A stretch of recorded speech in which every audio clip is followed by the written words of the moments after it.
नमस्ते दोस्तों, आप देख रहे हैं फैक्ट्स इंडस्ट्री। आज हम एक ऐसे ग्रंथ की बात करने वाले हैं जिसका नाम सुनते ही बहस, गुस्सा और सवाल खड़े हो जाते हैं। मनुस्मृति। कुछ लोग कहते हैं ये हिंदू कानून की पहली किताब है, कुछ कहते हैं यही जातिवाद की जड़ है और कुछ लोग इसे जलाने को सही बताते हैं।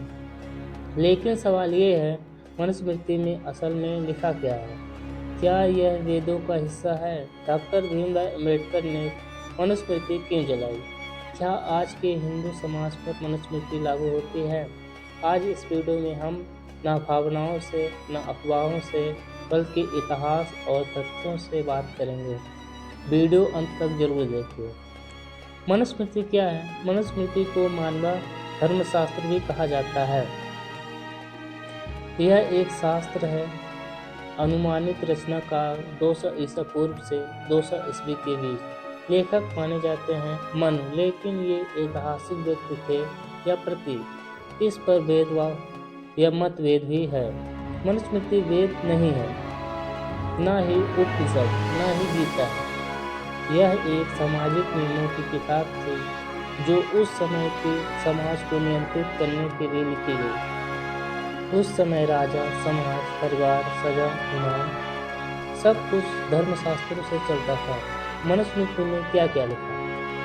मनुस्मृति में कुल 12 अध्याय हैं। समाज और वर्ण व्यवस्था, शूद्रों और स्त्रियों से जुड़े नियम, महिलाओं के बारे में एवं सजा और न्याय व्यवस्था। मनुस्मृति समाज को 4 वर्णों में बांटती है: ब्राह्मण, क्षत्रिय, वैश्य, शूद्र। यहाँ समस्या यह है कि जन्म के आधार पर वर्ण तय किया गया, कर्म के आधार पर नहीं।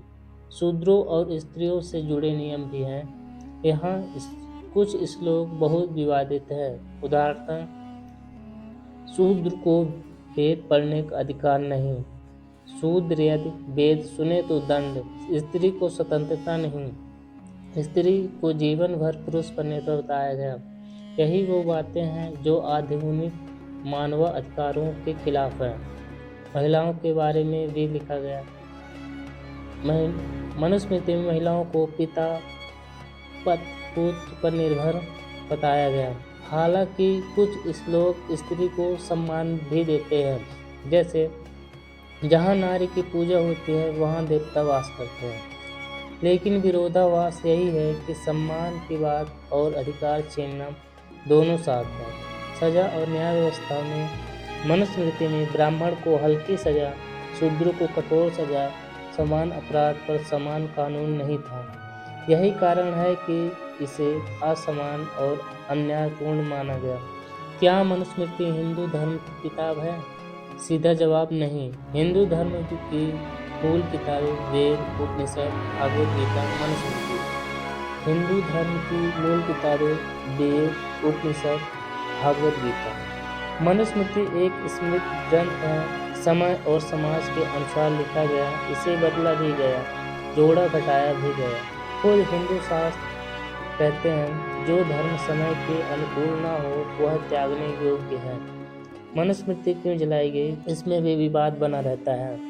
डॉक्टर भीमराव अंबेडकर और मनुस्मृति दान की बात करें तो 25 दिसंबर 1927 महाड़, महाराष्ट्र, डॉक्टर अंबेडकर ने मनुस्मृति की प्रतियां जलाई। क्यों? क्योंकि यह ग्रंथ छुआछूत को वैधता देता था, दलितों को इंसान से कम दर्जा देता था, समानता के खिलाफ था। यह धर्म के खिलाफ नहीं बल्कि अन्याय के खिलाफ विरोध था। अंबेडकर का कहना था, जो ग्रंथ मनुष्य को मनुष्य नहीं मानता वह जलाने योग्य है। क्या आज भारत में मनुस्मृति लागू है? बिल्कुल नहीं। भारत में संविधान सर्वोच्च है। समानता, स्वतंत्रता, बंधुत्व मूल अधिकार हैं। भारतीय संविधान जात आधारित भेदभाव को अपराध मानता है। छुआछूत गैर कानूनी है। कोई भी कोर्ट, कोई भी सरकार मनुस्मृति से कानून नहीं चलाती। असली सवाल, हमें मनुस्मृति को कैसे देखना चाहिए? न आंख बंद करके पूजा, न आंख बंद करके नफरत। हमें चाहिए इतिहास को समझना, गलत को गलत कहना, सही को अपनाना। जैसे हम पुराने समय की सती प्रथा, बाल विवाह को गलत मानते हैं, वैसे ही मनुस्मृति के अमानवीय हिस्सों को अस्वीकार करना चाहिए। निष्कर्ष की बात करें तो मनुस्मृति एक ऐतिहासिक ग्रंथ है, कानून की किताब नहीं। इसमें अच्छे और बुरे दोनों विचार हैं। इसे जलाना किसी धर्म के खिलाफ नहीं, बल्कि अन्याय के खिलाफ एक प्रतीकात्मक आंदोलन था। आज का भारत मनुस्मृति से नहीं, संविधान से चलता है।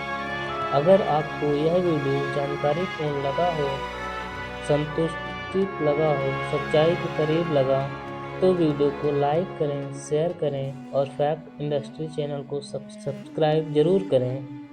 कमेंट में बताएं आप इस मुद्दे पर क्या सोचते हैं, लेकिन सम्मान के साथ। धन्यवाद।